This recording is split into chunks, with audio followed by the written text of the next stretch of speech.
BJP ನಾಯಕರಿಂದಲೂ ಕೂಡ ಸುದ್ದಿಗೋಷ್ಠಿಯನ್ನ ನಡೆಸ್ತಾ ಇದ್ದಾರೆ. ಶ್ರೀ BY ವಿಜಯೇಂದ್ರ ಆರ್ ಅಶೋಕ್ ಸುದ್ದಿಗೋಷ್ಠಿಯನ್ನ ನಡೆಸ್ತಾ ಇರುವಂತದ್ದು 11 ಗಂಟೆಗೆ ವಿಧಾನಸೌಧದಲ್ಲಿ ಮಹತ್ವದ ಸುದ್ದಿಗೋಷ್ಠಿಯನ್ನ ಕರೆದಿದ್ದಾರೆ ಕಮಲ ನಾಯಕರು.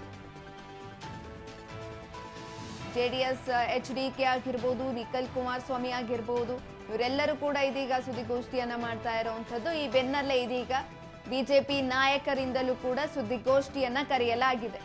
ಶ್ರೀ BY ವಿಜಯೇಂದ್ರ ಆರ್ ಅಶೋಕ್ ಸುದ್ದಿಗೋಷ್ಠಿಯನ್ನ ಕರೆದಿರುವಂತದ್ದು. ಸರಿಯಾಗಿ 11 ಗಂಟೆಗೆ ವಿಧಾನಸೌಧದಲ್ಲಿ ಮಹತ್ವದ ಸುದ್ದಿಗೋಷ್ಠಿ ನಡೆಯುತ್ತೆ. ಪ್ರತಿಯೊಬ್ಬರು ಕೂಡ ತಮ್ಮ ಅಭಿಪ್ರಾಯವನ್ನ ಈ ವೇಳೆ ಪ್ರತಿಕ್ರಿಯೆಯನ್ನ ವ್ಯಕ್ತಪಡಿಸ್ತಾರೆ. 11 ಗಂಟೆಗೆ ವಿಧಾನಸೌಧದಲ್ಲಿ ಮಹತ್ವದ ಸುದ್ದಿಗೋಷ್ಠಿಯನ್ನ ಕರೆದಿರುವಂತದ್ದು ಬಿಜೆಪಿ ನಾಯಕರು. BY ವಿಜಯೇಂದ್ರ ಹಾಗೂ ಆರ್ ಅಶೋಕ್ ಸುದ್ದಿಗೋಷ್ಠಿಯನ್ನ ಕರೆದಿದ್ದಾರೆ.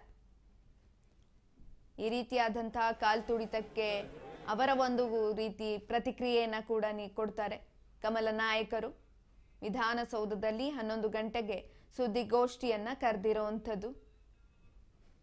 ನಿಖಿಲ್ ಕುಮಾರಸ್ವಾಮಿ ಅವರು ಕೂಡ ಇಂದು ಬೆಳಗ್ಗೆ 11 ಗಂಟೆಗೆ ಸುದ್ದಿಗೋಷ್ಠಿಯನ್ನ ಕರೆದಿದ್ದಾರೆ. ಈ ಬೆನ್ನಲ್ಲೇ ಬಿಜೆಪಿ ನಾಯಕರಿಂದಲೂ ಕೂಡ ಸುದ್ದಿಗೋಷ್ಠಿಯನ್ನ ಮಾಡಲಾಗ್ತಾ ಇದೆ.